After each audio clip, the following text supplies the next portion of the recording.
Hej, chciałem dać znać, że niestety z uwagi na ostatnie wydarzenia, czyli na masę hejtu, która się na mnie wylała przede wszystkim za pośrednictwem Twittera, gruźb śmierci, gruźb gwałtów, sytuacji, w których obawiałem się o własne bezpieczeństwo, czuję, że dla własnego zdrowia psychicznego, ale też dla własnego po prostu bezpieczeństwa konieczne jest z mojej strony usunięcie konta na Twitterze.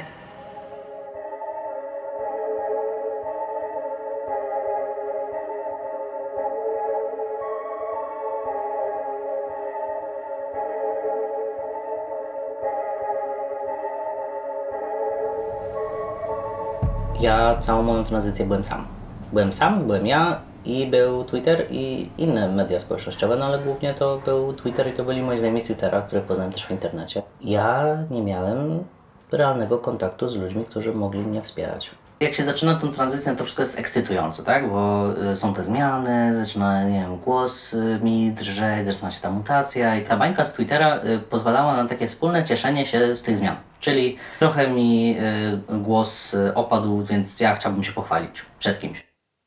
Tranzycja to nie jest wyrok.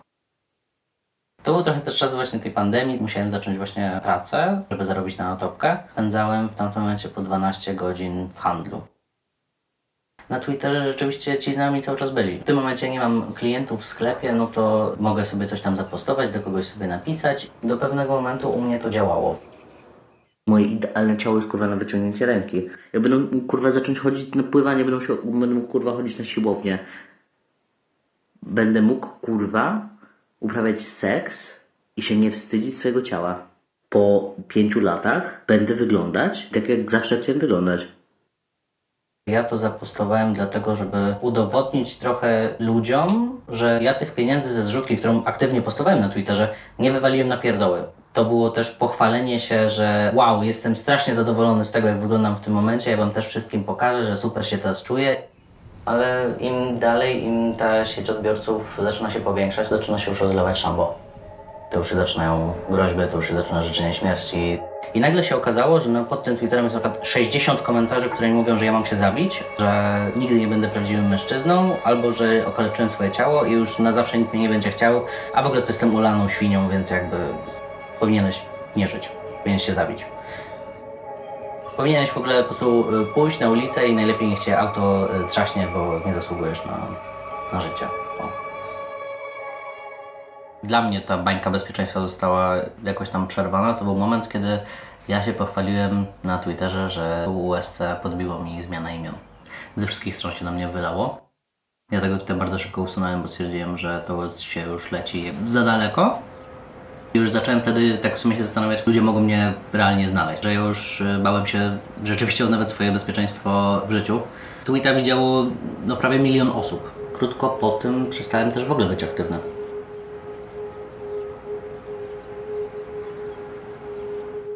Aktywistycznie zajmowałem się w tamtym momencie przede wszystkim rzecznictwem. Najważniejszą częścią mojej działalności aktywistycznej to było po pierwsze bieżące komentowanie tego, co się dzieje w kontekście praw osób transpłciowych. Zajmowałem się kupowaniem binderów, czyli specjalnych kamizelek spłaszczających klatkę piersiową, oraz pakerów, czyli takich protez penisa. Otwarcie konta na Twitterze było dla mnie zdobyciem nowych obserwujących. Miałem wrażenie, że mam jakiś taki bliższy, bardziej realny kontakt z ludźmi. I ja chciałabym się czuć bezpiecznie w miejscu, w którym spędzam tak dużo czasu. Solidarność! Naszą bronią! Solidarność! Ja tutaj przychodzę też walczyć o swoją godność i o swoje bezpieczeństwo. Przez całą sytuację na uczelni i przez cały lęk, który mam w związku z tym, czy moje zaimki, moja tożsamość będzie respektowana, mam epizod depresyjny. Najbardziej wrażliwe, najbardziej odsłaniające mnie fragmenty były wycinane i latały jako wpisy na Twitterze, co nakręcało tylko hejt w moją stronę. Że żałują, że to tylko myśli samobójcze, sugerowanie, że wiedzą, gdzie kupić porządny sznur, który udźwignie moje ciało, że tylko pojawia się pod uczelnią, to zostanie mi zrobiona jakaś krzywda, czy to związana z gwałtem, czy to związana z jakimś pobiciem. została zamieszczona informacja odnośnie kierunku, jaki studiuję, na jakiej uczelni, apelując, żeby wysyłać do nich maile i wywierać na nich nacisk, żebym ja z uwagi na swoją działalność aktywistyczną został z tej uczelni usunięty. Tych maili wpłynęło kilkaset. To, co mnie najbardziej przerażało, że zostanę z tej uczelni usunięty. Odpowiedź od rektora nigdy nie przyszła. Wyciekł na Twitterze adres mojej pracy. Jak wychodziłem po tej 22 ze sklepu, to każdorazowo praktycznie stał tam ten sam człowiek. Na początku tylko odprowadzał mnie wzrokiem, ale to była za każdym razem ta sama osoba stojąca w tym samym miejscu, więc coraz bardziej zaczynało mnie to przerażać. Potem zaczęło to przeradzać się w okrzyki za mną, wyzwiska, że znajdzie mnie i zabije. Sytuacja eskalowała do takiego poziomu. Ten mężczyzna zaczął za mną iść i wsiadł do tego samego autobusu co ja. Cała ta sytuacja i stalkingu, tych gruźb, które dostawałem w prywatnych wiadomościach czy na Twitterze, doprowadziła mnie do takiego stanu psychicznego, w którym bałem się wyjść z domu, miałem regularne ataki paniki, regularne myśli samobójcze. Przez 2 lata leczyłem się psychiatrycznie z uwagi na stany lękowe, które przerodziły się w somatyzację objawiające się bólem w klatce piersiowej do takiego stopnia, że kilkukrotnie lądowałem w szpitalu z podejrzeniem zawału. Rok przed tym, jak założyłem konto na Twitterze, wyśledzili moją mamę w mediach społecznościowych.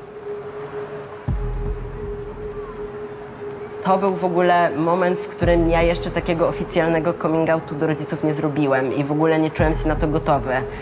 Moja mama do mnie zadzwoniła i zapytała, czy to prawda, że jestem osobą niebinarną. Było to dla mnie bardzo traumatyczne doświadczenie.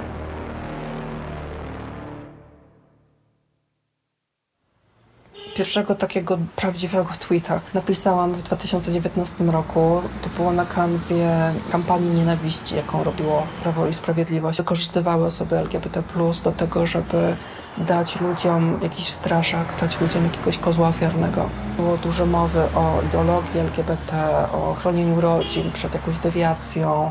W odpowiedzi na ten hejt osoby LGBT+ w internecie zaczęły się ujawniać, używając hashtaga jestem LGBT, po to, żeby pokazać, że one tutaj są każdym możliwym człowiekiem.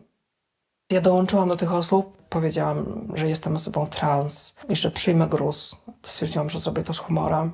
Miałam 29 lat, ale moja tranzycja trwała prawie 10 lat wtedy. Przyznałam się przed sobą do bycia trans w wieku około 17 lat.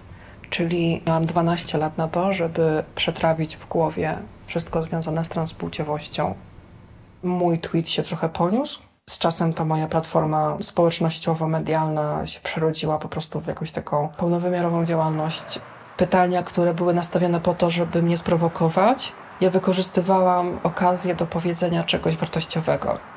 Z czasem wyczerpywały mi się siły.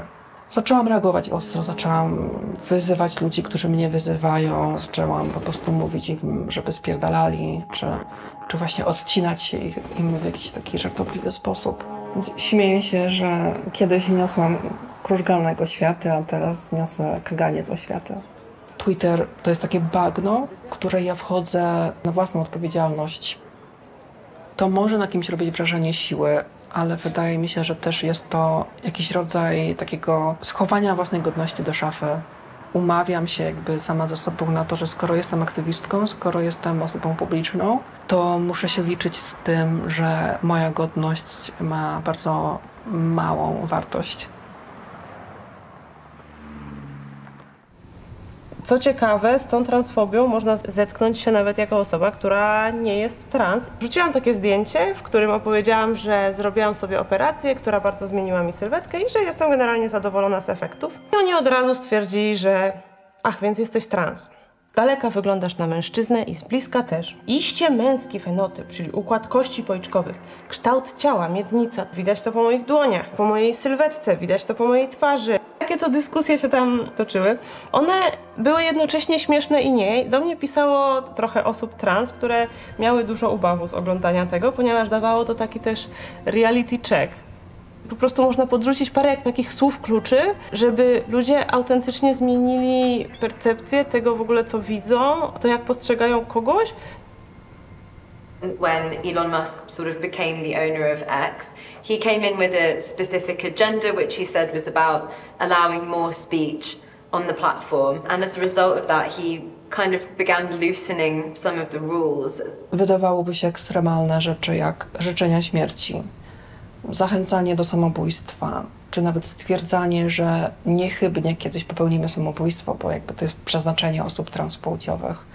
To jest codzienność. Nie znaleźliśmy niczego, co łamie regulamin, co nie? Kontrola nad moim algorytmem jest w ogóle nie do przejęcia. He disbanded the Trust and Safety Council, reduced the number of engineers within the company that focused on trust and safety issues by about 80%, so it's really significant reduction as well. Twitter jest dostępną platformą pod hejt. Wprowadził cenzurę tematów dotyczących transpłciowości. Nie można używać słowa cispłciowe, czyli oznaczające osobę nietranspłciową, że jest to rodzaj nienawiści, rodzaj mowy nienawiści. Ale w stosunku do osób transpłciowych można absolutnie wszystko. Z dnia na dzień osoby, które były permanentnie zbanowane, wróciły i mogły znowu postować to wszystko, co postowały, co w poprzednim regulaminie było absolutnie nieakceptowalne. Transfobia to jest coś, co tam bardzo siada, można tak powiedzieć. Jest to coś, co generuje bardzo dużo uwagi i bardzo dużo komentarzy. Puste konta, które komentują tylko po to, żeby jak najbardziej tej konkretnej osobie dowalić. The company has only 2 content moderators for the Polish language, and there's millions of users in Poland. So that shows that there's kind of a lack of responsibility. Nie do wyobrażenia jest taki scenariusz, że idziesz ulicą i po prostu obcy ludzie mówią ci, że masz się zabić, że jesteś nikim, jesteś śmieciem. But actually, the European Union is trying to do something through a piece of legislation called the Digital Services Act, which sets out rules and regulations for social media companies for the first time ever. And so what we think really needs to happen is for the European Commission to begin an investigation into why X has failed to adequately mitigate this really serious risk. Bycie osobą transpłciową na Twitterze jest jakimś rodzajem zachowania niebezpiecznego, które po prostu wystawia człowieka na bardzo dużą krzywdę emocjonalną, psychiczną.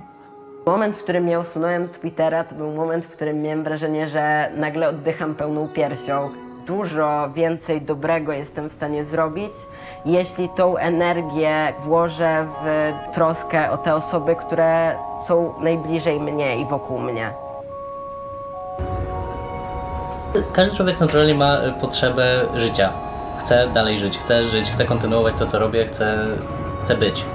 Bez tranzycji nie byłoby to możliwe i jestem, i przeżyłem, i idę dalej. I na tym się to zamyka, że już nie będę oczekiwać szacunku. Bo ja sobie sam ten szacunek mogę dać i nie potrzebuję walidacji innych osób do tego. Bo jestem wartościowy.